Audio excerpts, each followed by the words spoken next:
Welcome to Bible Public Service, where ancient text is made young again. It's an honor to have you here today. The mission here is to make your life brighter and to help make Earth a little bit more like heaven.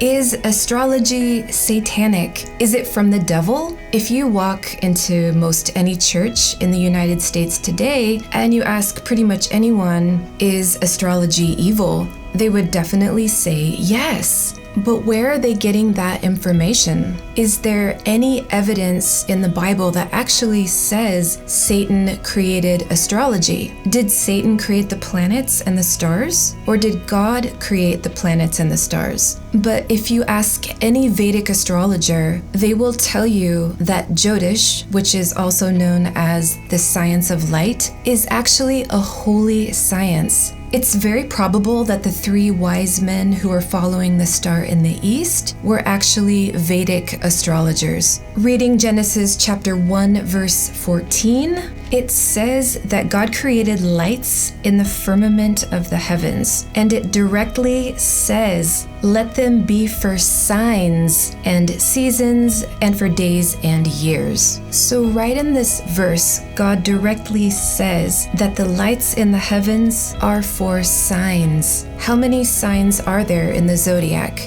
There are 12. But most people would say, oh, well, God didn't mean that kind of sign. There's no way it could have anything to do with magic, right? So if we take a better look at that Hebrew word, the word for sign is oth, O-T-H. That Hebrew word is used here in Genesis 1:14, but look at this. That same Hebrew word is also used in Exodus chapter 8:24. Remember, this is the same Hebrew word for sign. So here we're talking about the plagues of Egypt, and this verse actually says that swarms of flies came into the house of Pharaoh. And these flies, it says, went into all the land of Egypt. They were everywhere. So the verse before that actually uses the word sign, and it says, "Tomorrow this sign shall be." And this sign it was referring to were these swarms of flies. So these swarms of flies were the sign that God was talking about. This kind of sign was an out-of-the-ordinary event. It was what some people today would call white magic, because the source of the power was from God. So Exodus chapter 8:23 says that this kind of a sign, remember we're looking at the word sign, was a specific event that actually happened, sort of like magic, sort of like a miracle. So just flipping back again to our original text, Genesis 1:14, it says, "Let them be for signs and seasons." For example, a sign could be having swarms of flies go through an entire country. Also, if we look at Deuteronomy chapter 6, verse 22, it further goes on to say that God showed signs and wonders against Egypt and Pharaoh. So again, here we're using the same word sign, looking at the Hebrew root word oth. And this kind of sign is referring to all the magical things that happened to Pharaoh through God's power in order to do his work. So it further validates that Genesis 1:14 says, "Let them be for signs." We are confirming here that these lights that God created in the sky on the fourth day can be used to show literal events and things that can manifest here on Earth. The planets, the stars, the sun, and the moon all hold very specific energies that can change the way things happen on Earth. It's always good to look at the truth and the facts and use our own discernment to make sense of what's really going on here. If we look at Deuteronomy chapter 4, verse 19, God is very clear that we should not be deceived and actually worship or bow down to any planet or the sun or the moon or the stars, because that's a clear violation of the first commandment, "Thou shalt have no other gods before me." So say astrology is true, it doesn't mean we should worship the system or to worship the gods that rule over these heavenly bodies. Of course there is order and system to God's creation, but just because God created something doesn't mean we should worship it.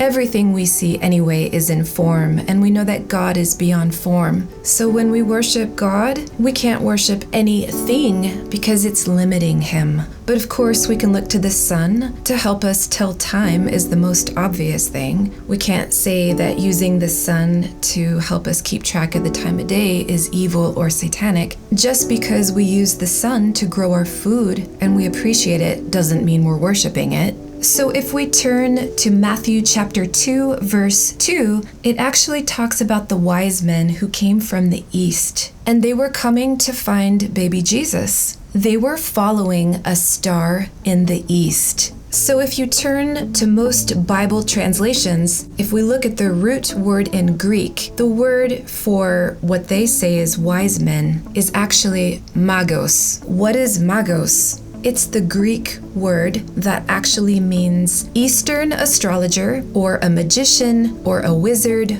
or a sorcerer. Yet, most modern Bible translations will just say wise men. Why is that? Why don't they say Eastern astrologer? Why don't they say magician, wizard, or sorcerer? Let's find another verse that uses this word magos. Acts chapter 13, verse 6. Now they go out of their way here to translate the same word, magos, but they say that they found a certain sorcerer. The word they chose was sorcerer, comma, and they go on to clarify it. And they even say a false prophet. Other Bible translations will actually use the word astrologer here. So why didn't they use the word magician or sorcerer, same word, in Matthew 2:2 when they were talking about the three wise men who were coming from the east? It's the same word. So if we translate this directly, it says that according to the meaning of this word magos in Greek, that basically there were three Eastern astrologers who were following the star in the east. Their system must have been correct because they found baby Jesus and made history. If their astrological calculations were incorrect, they wouldn't have been able to find baby Jesus, right? If Eastern astrology was not true, then why were they following the star in the east? Was it a star or was it a planet? Was it a planetary conjunction where 2 or 3 planets actually come together in the sky, which actually appears as an extremely bright twinkling object in the sky?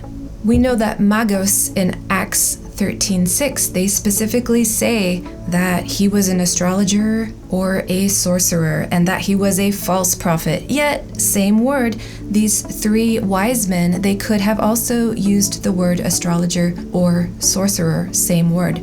Who did that and why? And some people could argue and say, oh no, these three wise men, there's no way that they were involved with magic or astrology of any kind. If that was so, then why were they following a star in the east? Why didn't they just leave the star in the east out of it? They didn't have to say anything about that star. Yet we know they were wise men, and they followed a star, and they located baby Jesus exactly. How could that be? Who were they? What science were they studying? Now, we all know that there are good doctors and there's bad doctors out there. And it's pretty clear in the Bible we have true prophets and we have false prophets. For example, it clearly says that this guy in Acts 13:6 was a false prophet. Is it not possible that we can have true astrologers yet also have false astrologers? Do we not have good lawyers and bad lawyers? But is it to say that the study of law is corrupt? How about astrology? Where do we draw the line between astrology and astronomy? Does it have to be black and white? Is it just a coincidence that there are 7 days in the week and 7 planets in Vedic astrology? Is it a coincidence that there are 12 zodiac signs and 12 disciples and 12 tribes of Israel? Are the luminaries only to tell time? Only to determine seasons? Or does their movement have other effects on civilization that most people aren't aware of? We know that the sun is responsible for the growth of certain crops that can only take place during certain seasons. It's not all the time. Does the moon have any effect on the water? Does the moon have any pull on our tides? Does it actually do anything? Should we ignore that?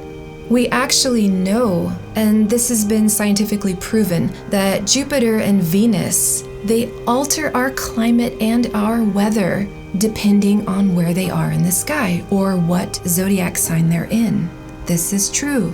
It is also true that the moon affects the menstrual flow of women.